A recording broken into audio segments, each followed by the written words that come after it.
ఎప్పుడు రైస్ చేసేటప్పుడు 85% చేయమంటాను చికెన్కి అయితే, అదే మటన్కి అయితే 80% అంటాను. మరి ఇలా చక్కగా కోడిగుడ్డు అన్నీ వేసుకొని చేసుకునేటప్పుడు మాత్రం ఇది 90% రైస్ రెడీ ఉన్నా పర్లేదు. మరి రైస్ చక్కగా దీనిపైన పువ్వుల్లా జల్లుకుంటేనే మనకి రైస్ పర్ఫెక్ట్గా వస్తుంది. ఇక్కడ మనం వేసిన మిశ్రమం కూడా పర్ఫెక్ట్గా టేస్ట్ ఉంది, ఉప్పు అంతా కరెక్ట్గా సరిపోయింది. రైస్ని తీసుకొని దీనిపైన పువ్వుల్లా జల్లేసుకుందాం. చూడండి, మంచి బిర్యానీలో మన రైస్ని ఎంత మర్యాదగా దాన్ని హ్యాండిల్ చేస్తే బిర్యానీ అంత గొప్పగా వచ్చేస్తుంది. మనం వేసిన ఆ మసాలాలన్నీ తాకిన తరువాత దీనిపై సువాసన మరింత చక్కగా పెరుగుతుంది. ఇందులో ఉన్న రైస్ని అంతా చక్కగా మన ఈ జాలి గరిటెతోటి తీసేసి దీనిపైన వేసుకుందాం. ఈ రైస్ రెడీగా ఉంది. దీనిపైన కొంచెం మనం ఫ్రై చేసుకున్న ఉల్లిపాయలు, అలాగే మన కుంకుమ పువ్వు నీళ్ళను కూడా కొంచెం చక్కగా దీనిపైన వేసేసుకుందాం.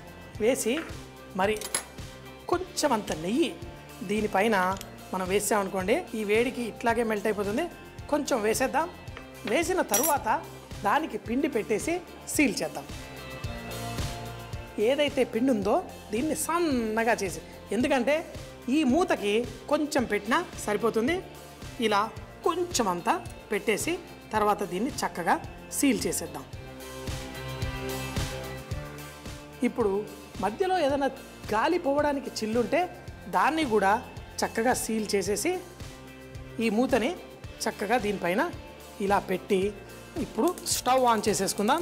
దీన్ని గట్టిగా ప్రెస్ చేసేద్దాం. పర్ఫెక్ట్గా దీనిపై కూర్చుంది. గిన్నె సీల్ కూడా అయిపోయింది.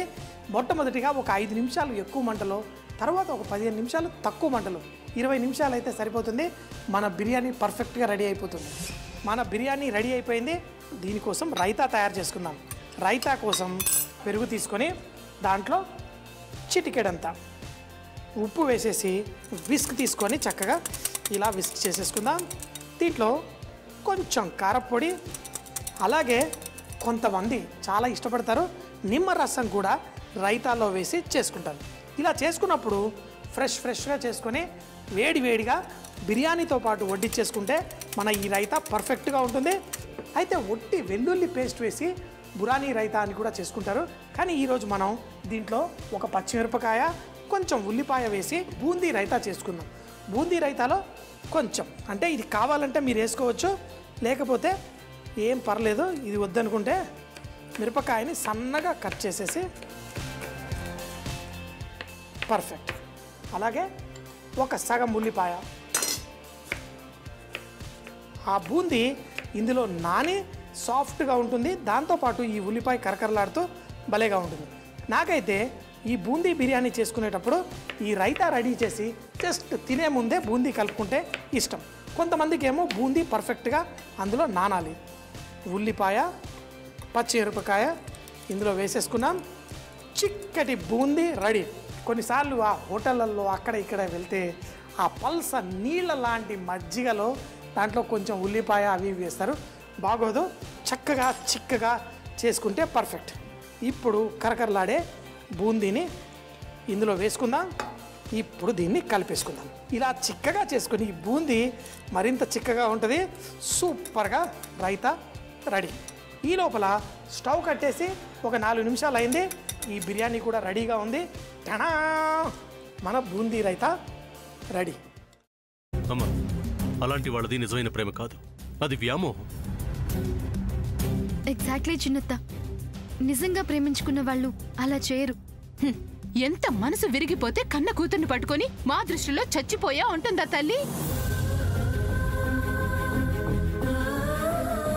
అది సరే అమ్మా, తన కూతురుతో తన మాట అనేటప్పుడు ఆమె మాటల్లో వ్యథ, కళ్ళల్లో బాధ గమనించావమ్మా? పెద్దబాబుకు బర్త్డే విషెస్ చెప్పు కూడా వెళ్ళాం కదా.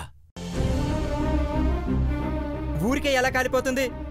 మంట పెడితేనో పడితేనో తగలబడుతుంది.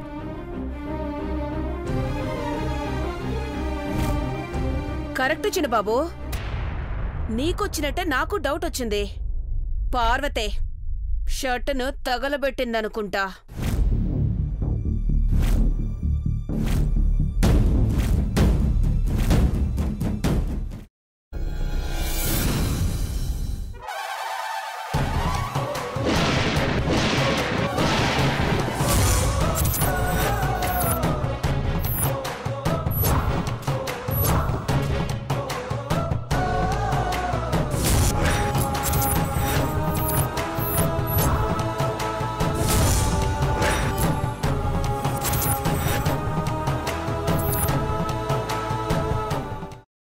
తీసుకున్న తర్వాత పొట్టు తీసేసి చాప్ చేసి పక్కన పెట్టుకోవాలి.